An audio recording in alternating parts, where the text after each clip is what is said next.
সূরা আরাফের 40তম আয়াতের মধ্যে আল্লাহ রাব্বুল আলামিন বলেন ইন্নাল্লাযীনা কাযাবু বিআয়াতিনা ওয়াস্তাকবারু আনহা লা তুফাত্তাহু লাহুম আবওয়াবুস সামাই ওয়া লা ইয়াদখুলুনাল জান্নাতা يلج الجمل في سم الخياط চিৎকার মেরে বলুন আল্লাহু আকবার। প্রিয় ভাইরা আমার, আল্লাহ রাব্বুল আলামিন বলেন নিঃসন্দেহে ওই সমস্ত ব্যক্তি যারা কাযাবু বিআয়াতিনা, আল্লাহ তাআলার আয়াতকে, কোরআনের বিধানকে যারা মিথ্যারোপ করে, ওয়াস্তাকবারু আনহা, এবং কোরআনে কারীমের সাথে যারা তাকাব্বুরি করে, কোরআনকে অস্বীকার করে, কোরআনের বিধান মানতে পছন্দ করে না, কোরআন সম্পর্কে যারা বিভিন্ন প্রকার দুনিয়াতে উগ্রবাদিতার পরিচয় দিয়ে দেয়, কোরআন মানতে চাই না, আল্লাহ রাব্বুল আলামিন তাদের সম্পর্কে বলেন লা তুফাত্তাহু লাহুম আবওয়াবুস সামা। আল্লাহ রাব্বুল আলামিন বলেন তাদের জন্য আসমানের দরজা খোলা হবে না, তাদের জন্য আসমানের দরজা খোলা হবে না। শুধু তাই নয়, আল্লাহ তাআলা বলেন ওয়ালা ইয়াদখুলুনাল জান্নাতা, এমনকি আল্লাহ রাব্বুল আলামিন তাদের জন্য জান্নাতের দরজাও খুলবেন না। ওয়ালা ইয়াদখুলুনাল জান্নাতা, তারা জান্নাতের মধ্যে প্রবেশ করবে না হাত্তা ইয়ালিজাল জামালু ফি সামিল খিয়ার। যারা কোরআন মানল না, কোরআন বিরোধিতা করলো, ইসলামের সমাজনীতিকে অস্বীকার করলো, ইসলামকে অমান্য করলো, এই সমস্ত ব্যক্তিদের সম্পর্কে আল্লাহ পাক বলেন তাদের জন্য আসমানের দরজা খোলা হবে না। শুধু তাই নয়, এমনকি তারা জান্নাতের মধ্যেও প্রবেশ করবে না। আল্লাহ রাব্বুল আলামিন বলেন এমনকি একটি সূচের ছিদ্র দিয়ে ওট প্রবেশ করা যদিও সম্ভব হয়, এর চাইতেও আরো বড় অসম্ভব বিষয় হলো একজন কোরআন অস্বীকারী, কোরআনকে মিথ্যারোপকারী ব্যক্তি, সে কোনোভাবেই জান্নাতের মধ্যে প্রবেশ করতে পারবে না। বলেন নাউযুবিল্লাহ। সূচের ছিদ্র, একটি সূচের ছিদ্রের মধ্যে একজন সুস্থ দৃষ্টিশক্তি মানুষ, দৃষ্টিশক্তি সম্পন্ন মানুষ হওয়া সত্ত্বেও অনেক ক্ষেত্রে সূচের ছিদ্র দিয়ে আমরা সুতা প্রবেশ করতে পারি না। চিল্লা বলে ঠিক কিনা? অনেক মানুষকে আমাদের একটু স্কুলে খেলার ব্যবস্থা করা হয়, সূচের ছিদ্রের মধ্যে সুতা ঢুকানো আছে না, প্রাইমারি স্কুলে খেলা দেওয়া হয়। সম্মানিত উপস্থিতি, যে যত তাড়াতাড়ি সূচের ছিদ্র দিয়ে সুতা প্রবেশ করতে পারবে, সুতা প্রবেশ করে নিয়ে দৌড় মেরে নিয়ে যে দিতে পারবে, সর্বপ্রথম যে দিবে তাকে প্রথম পুরস্কার দেওয়া হয়। প্রিয় ভাইরা আমার, বলুন তো দেখি, সূচের ছিদ্র দিয়ে সুতা প্রবেশ করা এটা কি সহজ না কঠিন? আর জোরে বলেন, কঠিন বিষয়। এটা কোন সময়? সূচের ছিদ্র দিয়ে সুতা প্রবেশ করা কঠিন হলেও এক প্রকার সম্ভব যখন সুতাটা সূচের ছিদ্রের চাইতে চিকন হয়। আর যদি সূচের ছিদ্রের চাইতে সুতাটা যদি মোটা হয়ে যায়, বলুন তো দেখি সেই সূচের ছিদ্র দিয়ে সুতা প্রবেশ করানো সম্ভব? আদৌ সম্ভব নয়। প্রিয় ভাইরা আমার, সে কথাই আল্লাহ রাব্বুল আলামিন বলেন সূচের ছিদ্র দিয়ে সুতা চিকন হওয়া সত্ত্বেও অনেক সময় সুতা প্রবেশ করানো যায় না। আমার ভাইরা আমার, বন্ধুগণ, সূচের ছিদ্র দিয়ে যদি সুতাটা মোটা হয় তাহলে কেমন হবে? সামান্য মোটা হওয়া সত্ত্বেও সূচের ছিদ্র দিয়ে সুতা প্রবেশ করা সম্ভব হয় না। সেই জায়গায় আল্লাহ রাব্বুল আলামিন বলেছেন একটি সূচের ছিদ্র দিয়ে একটি উট প্রবেশ করা কেমন বিষয়। আমার ভাইরা আমার, বন্ধুগণ, হাজার হাজার লক্ষ লক্ষ সূচ যদি একত্রিত করা হয় তারপরেও একটি উটের সমপরিমাণ হবে না। চিল্লা বলেন ঠিক কিনা? আল্লাহ তাআলা সেই কথাই বলেছেন একটি সূচের ছিদ্র দিয়ে, একটি সূচের ছিদ্র দিয়ে একটি উট প্রবেশ করা যদি সম্ভব হয় তাহলেই এই সমস্ত কাফেররা, ইসলামকে অস্বীকারী ব্যক্তিরা জান্নাতে প্রবেশ করতে পারবে। তার মানে হলো সূচের ছিদ্র দিয়ে উট প্রবেশ করা সম্ভব নয়। এর চাইতে আরো মারাত্মক অসম্ভব বিষয় হলো কাফের মুশরিকরা তারা কোনোদিন জান্নাতের মধ্যে প্রবেশ করবে না। বলুন নাউযুবিল্লাহ। প্রিয় ভাইরা আমার, ইসলামকে যারা অস্বীকার করে, ইসলামকে যারা মানে না, ইসলামের কৃষ্টি কালচার ভালো লাগে না, আল্লাহ তাআলা তাদেরকে কাফের সাব্যস্ত করবেন। হযরতে বারা ইবনে আযিব রাদিয়াল্লাহু তাআলা আনহু বলেন, আমরা একবার একটি জানাজার অনুসরণ করলাম। রাসূলুল্লাহ সাল্লাল্লাহু আলাইহি ওয়াসাল্লাম তিনিও সেই জানাজার সাথে ছিলেন। দাফনের জন্য নবীজি জানাজার পিছনে পিছনে রওনা হলেন। এক পর্যায়ে আল্লাহর নবী বিশ্বনবী রাহমাতুল লিল আলামিন তিনি এক জায়গায় বসে গেলেন। আমরা যারা সাহাবায়ে কেরামগণ ছিলাম, আমরাও নবীজির সাথে সেখানে আমরা অবস্থান করলাম। আমরা অনেক সাহাবী সেখানে নবীজির চতুর্পাশ দিয়ে আমরা অবস্থান করলাম। আমরা এত নিস্তব্ধ হয়ে গেলাম, এত নীরব হয়ে গেলাম, না যেন আমাদের মাথার উপর কোনো পাখি পড়ে রয়েছে। আমরা এত শান্ত হয়ে গেলাম, এত নিস্তব্ধ হয়ে গেলাম। এ কথা থেকে এটাই প্রমাণ হয়, ছাত্ররা যখন শিক্ষকদের সামনে অবস্থান করবে, ছাত্ররা কোনোদিন শিক্ষকদের সামনে কোনো প্রকার আজে বাজে কটু কথা বলতে পারে না, হাসি তামাশা করতে পারে না। শিক্ষকদের সামনে ছাত্রদের আদব হলো শিক্ষকের সামনে নীরবে অবস্থান করা। চিল্লা বলেন ঠিক কিনা? সাহাবায়ে কেরামদের প্রতি এই অবস্থা দেখে আল্লাহর নবী বিশ্বনবী মুহাম্মদুর রাসূলুল্লাহ চিৎকার মেরে বলুন সাল্লাল্লাহু আলাইহি ওয়াসাল্লাম। প্রিয় ভাইরা আমার, আমার নবীজি সাহাবায়ে কেরামদের এই অবস্থা দেখে নবীজির হাতে একটি লাঠি ছিল, লাঠি দিয়ে জমিনে দাগ টানতেছিলেন। এরপরে সাহাবায়ে কেরামদেরকে লক্ষ্য করে বললেন, রে আমার সাহাবীরা শোনো, প্রত্যেকটা মানুষের ইন্তেকাল হবে, মৃত্যু হয়ে যাবে। তোমাদেরকে আমি একটি উপদেশ দিই, একটি তোমাদেরকে আদেশ করি, একটি কথা বলি।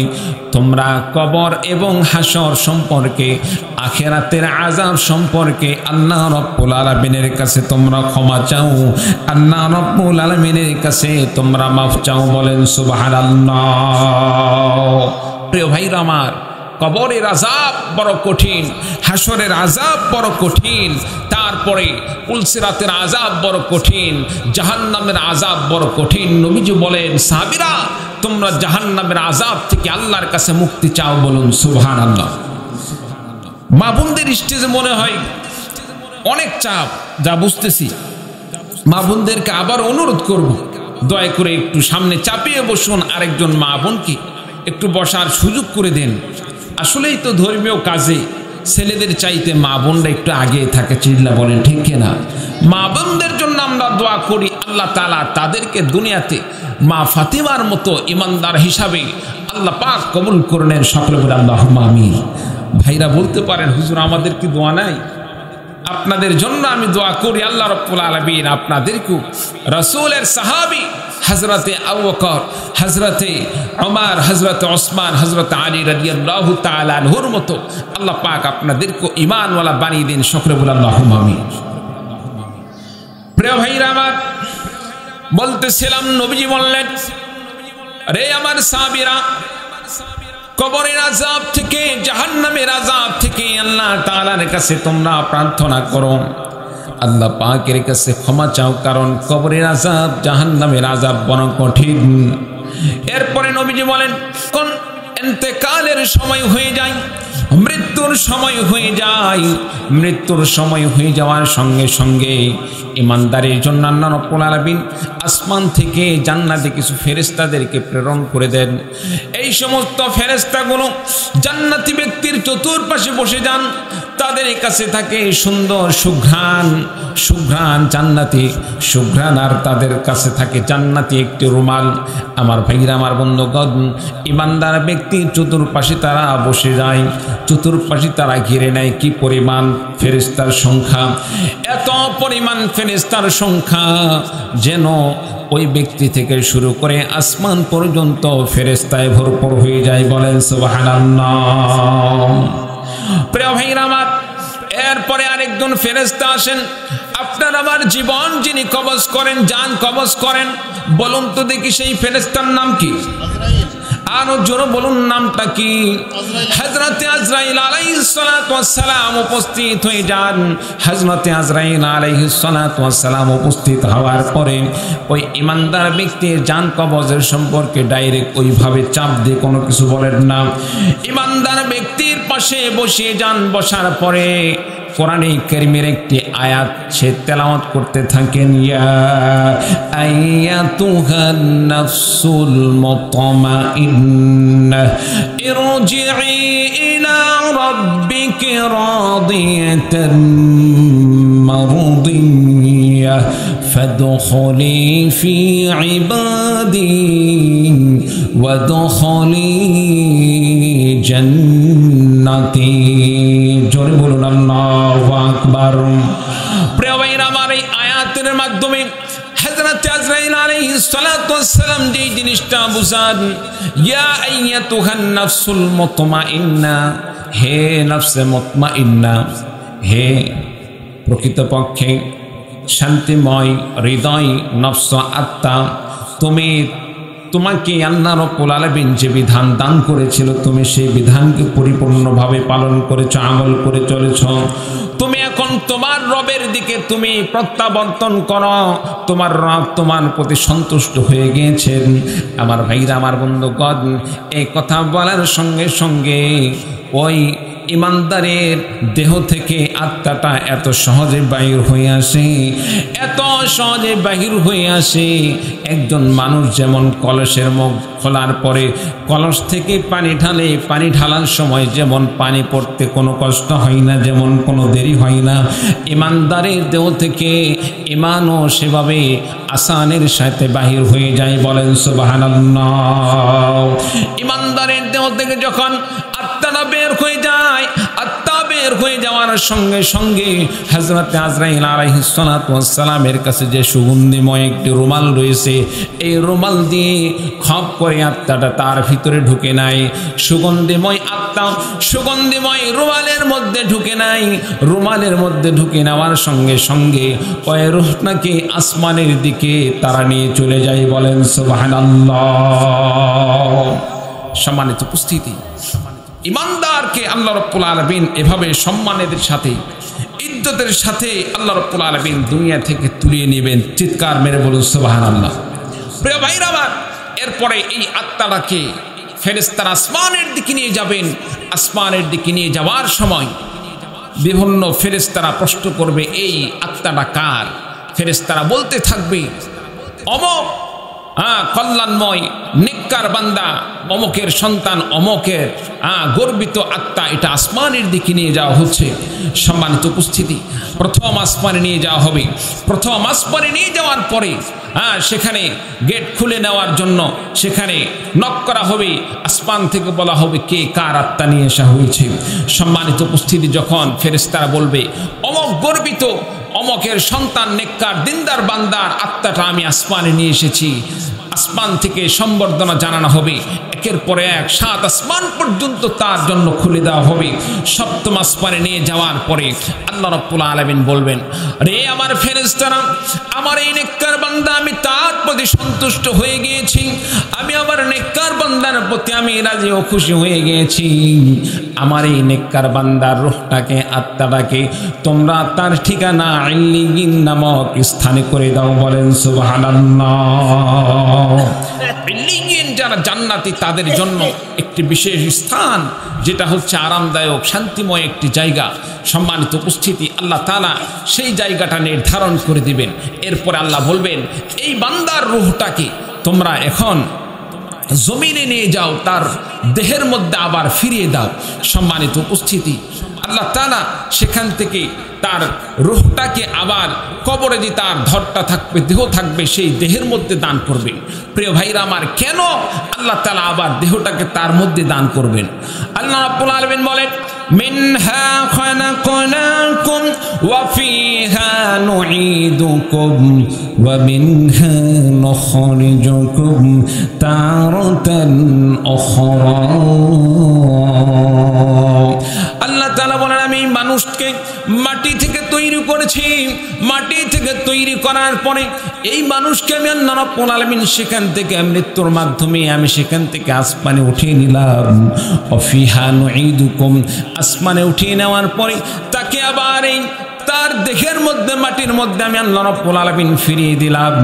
ওয়া মিনহা নুখরিজুকুম তারাতান উখরা, যেদিন কিয়ামত সংগঠিত হয়ে যাবে সেদিন আমি আল্লাহ রাব্বুল আলামিন এই দেহকে আবারও জমিন থেকে আমি আল্লাহ তাআলা আবারও পুনরুত্থান করব, আবারও উত্তোলন করব।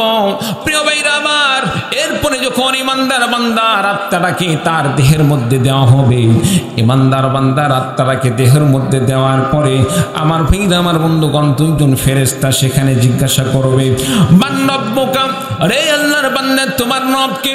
দুনিয়াতে তুমি যাকে রব হিসাবে মেনে চলেছ, যার ইবাদত করেছো, উপাসনা করেছো, সেই রবটাকে? ইমানদার বান্দা বলে দিবে রব্বি আল্লাহ, আমার রব হলো আল্লাহ। দুই নম্বরে জিজ্ঞাসা করা হবে ওয়ামান নাবিয়ুকা, দুনিয়াতে যে ব্যক্তিকে তোমার কাছে প্রেরণ করা হয়েছিল সেই ব্যক্তিটাকে? ইমানদার বান্দা বলে দিবে তিনি তো আমাদের ছেলের নবী, আল্লাহ তাআলার শরীয়তের মাধ্যমে আমরা জানতে পেরেছি তিনি আমাদের নবী ছিলেন, তাকে নবী হিসাবে মেনে নিয়ে চলেছি। আল্লাহর ফেরেশতারা জিজ্ঞাসা করবে ওয়ামা দীনুকা, তোমার দিন কি ছিল, তুমি কোন ধর্ম পালন করেছ? ইমানদার বান্দা বলে দিবে দীনি আল ইসলাম, আমি তো দুনিয়াতে ইসলাম মেনে চলেছি, ইসলামকে আমি গ্রহণ করে চলেছি, ইসলাম অনুযায়ী চলেছি। প্রিয় ভাইরা আমার, এবার ওই সমস্ত বান্দা, ওই যে সমস্ত ইমানদার বান্দারা সেখানে এই তিনটি প্রশ্নের উত্তর দিবে। প্রশ্নের উত্তর দেওয়ার পরে ইমানদার বান্দাকে এইবার আকাশের দিক থেকে একটি আওয়াজের মাধ্যমে জানিয়ে দেওয়া হবে, রে আমার ফেরেশতারা, আমার ইমানদার বান্দা সে সত্য কথা বলেছে, সে সত্য কথা বলেছে, সে সত্যবাদী, সত্য কথা বলেছে। তার কবরকে তোমরা জান্নাতের বাগান বানিয়ে দাও, কবরে জান্নাতের খাটের ব্যবস্থা করে দাও, তার কবরে তার গায়ে ব্যবহার করার জন্য একটি জান্নাতে পোশাকের ব্যবস্থা করে দাও, আর তার কবরকে জান্নাতের সাথে একটি সুড়ঙ্গ পথের মাধ্যমে সংযুক্ত করে দাও, যে জান্নাতের সুন্দর সুমিষ্ট আবহাওয়া এসে আমার বান্দাকে আরামদায়ক আবহাওয়া দিবে, আর আমার বান্দা কবরের মধ্যে হাসর নাসর কিয়ামত পর্যন্ত আরামে সেই কবরের মধ্যে শায়িত থাকবে। বলেন সুবহানাল্লাহ।